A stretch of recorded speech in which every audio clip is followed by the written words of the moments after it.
O que permanece quando tudo passar?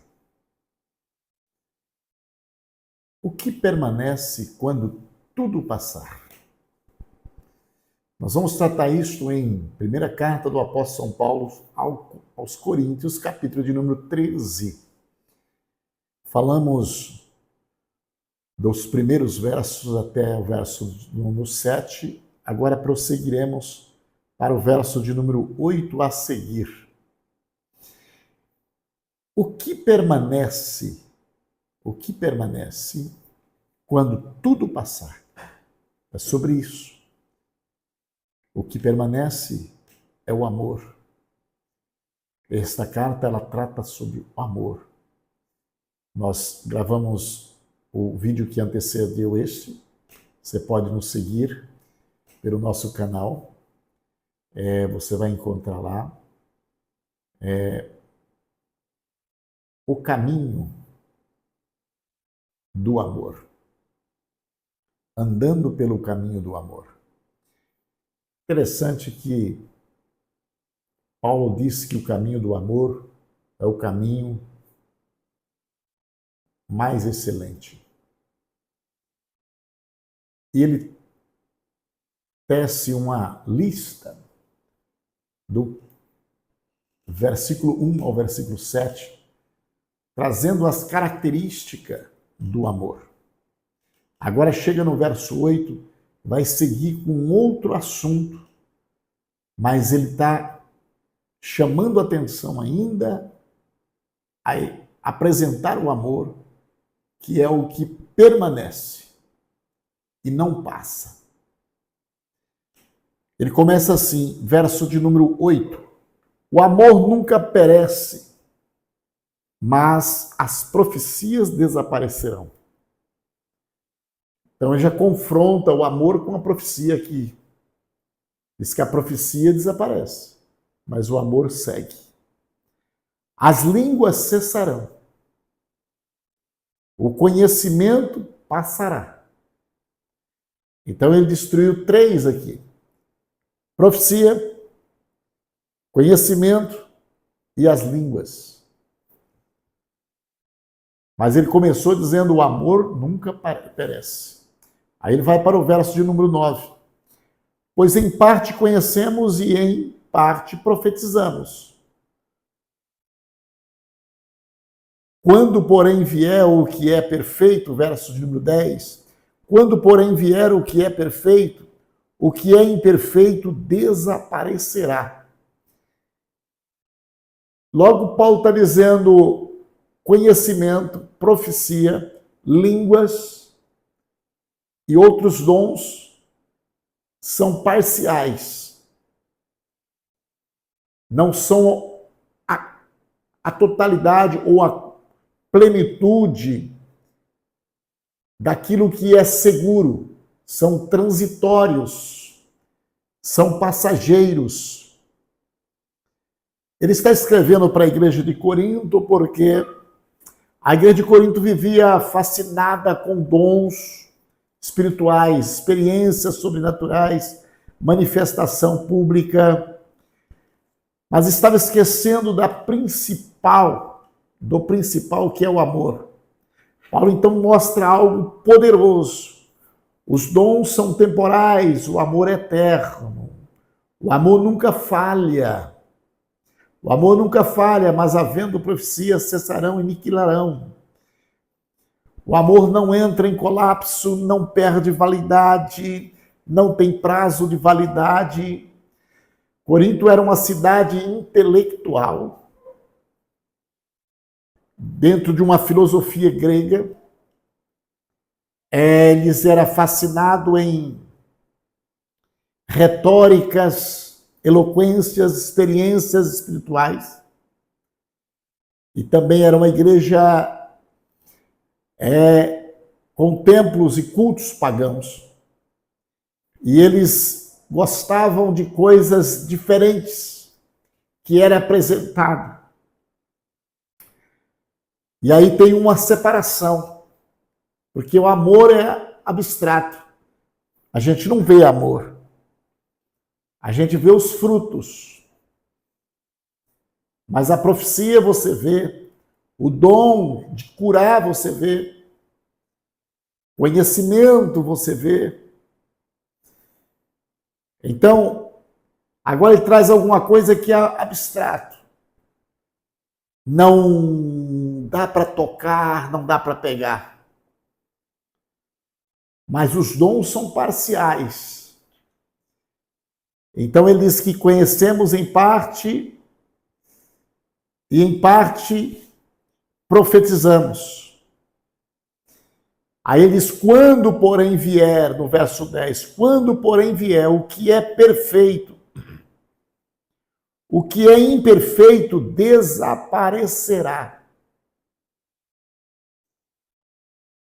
A perfeição da qual Paulo está referindo aqui é a plenitude dos tempos, não agora, não é a igreja, não é a Bíblia, não é o culto, não. Ele está falando aqui do dia vindouro de Cristo, do arrebatamento da igreja, da segunda vinda de Cristo, de quando estivermos literalmente com Cristo. É sobre isso que ele está falando. Então ele diz, olha, hoje nós vivemos parcialmente, não há comparação com o céu. O culto pode ser maravilhoso como for, ele não é pedacinho do céu, porque não se compara nada enquanto nós estivermos nesta carne, neste tabernáculo, nesta natureza adâmica. Nós não estamos numa partinha do céu, não. Nós iremos para o céu. A terra prometida, enquanto nós não atravessarmos o Jordão, não chegaremos lá. E é isto que Paulo está trazendo aqui. Ele diz que dons, línguas, tudo isso cessarão. Mas permanecerá o amor, porque o amor é o próprio Deus. João diz que Deus é amor. Então, nunca desfará, nunca entrará em colapso, nunca passará, nunca destruirá. O amor permanece. E é sobre isso que ele está fechando aqui o capítulo de número 13. Verso 10, quando, porém, vier o que é perfeito, o que é imperfeito desaparecerá, porque agora não temos ainda a perfeição. Agora nós vivemos por fé, não estamos vendo nada. E aí ele traz uma cultura grega, romana, ali de Coríntios, que era conhecedor.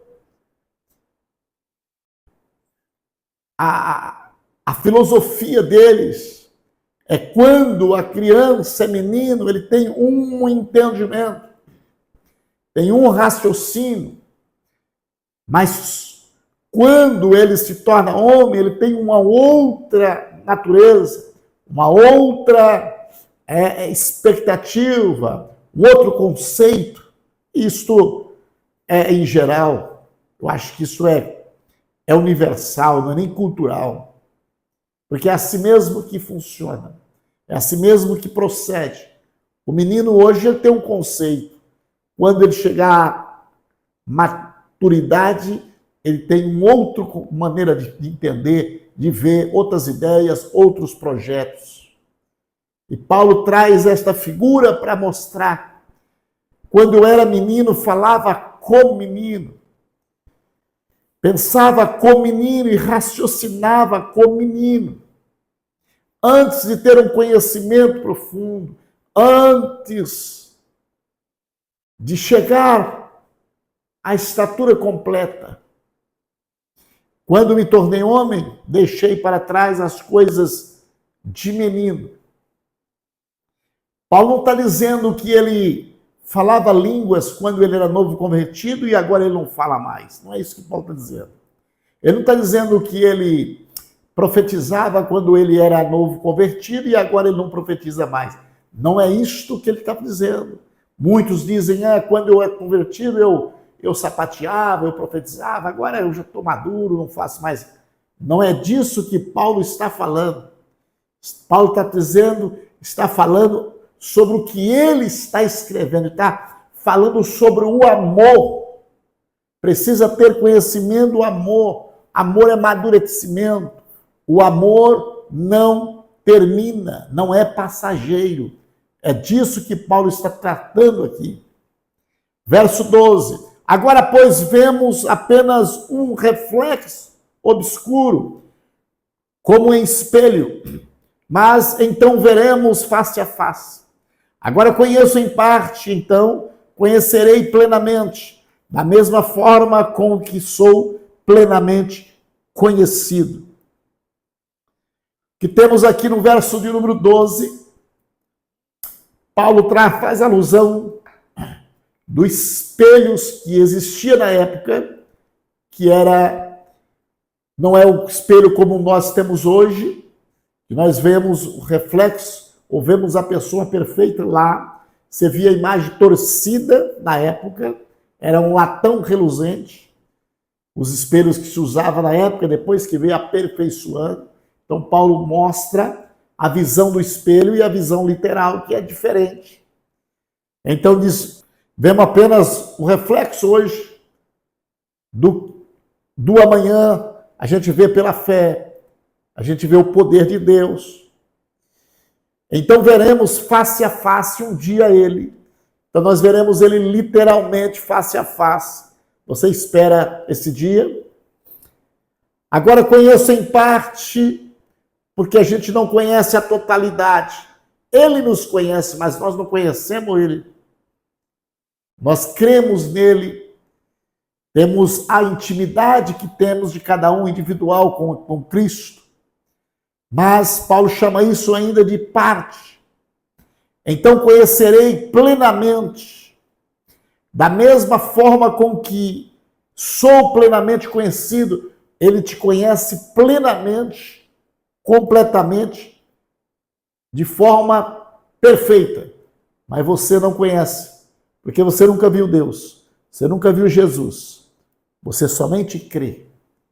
Paulo está dizendo que um dia você verá literalmente. E o verso 13 ele diz assim, assim permanecem agora esses três. A fé para chegar a ter Cristo. A importância da fé. A fé que faz nós chegarmos a ter Cristo. Esses três agora são os três pilares espirituais. A fé, confiança em Deus. A esperança, expectativa do futuro. Amor, essência divina. Então são esses três que permanecem. Mas ele diz, assim permanece agora esses três. A fé, a esperança e o amor. O maior deles, porém, é o amor. Permanece os três, mas o maior continua sendo o amor. Então, o amor que não desaparecerá. O amor é o maior. Permanecerão os três. Fé e esperança. Fé, confiança em Deus. A esperança é a expectativa futura. O amor é a essência divina. Então, você não pode perder esses três pilares. Fé, esperança e amor. Porque a fé é que faz você lutar, não desistir, a confiança. Agora, a esperança é que você espera o futuro. Você crê pela fé e espera o futuro.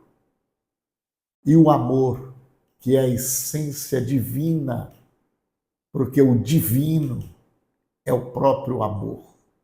João diz: Deus é amor. Então nós precisamos viver com esses 3 pilares sadios, 3 pilares na perfeição. Fé não pode estar enferma. Esperança não pode estar enferma. Amor jamais poderá estar enfermo. Nós vamos viver com esses 3 pilares até a volta de Jesus. Esta é a palavra das 7 da manhã para a tua alma, para o teu coração. Estarei orando por você, querido Deus e bondoso Pai. No nome de Jesus te dou graça, porque o Senhor é bom e a tua misericórdia dura para todo sempre. Pai bendito, venho nesta hora, Senhor, buscar a tua paz. Senhor, visita, Senhor, a cada um que forem deparado, abordado, privilegiado com esta palavra. Seu teu nome glorificado na vida de cada um. Em nome de Jesus. Amém.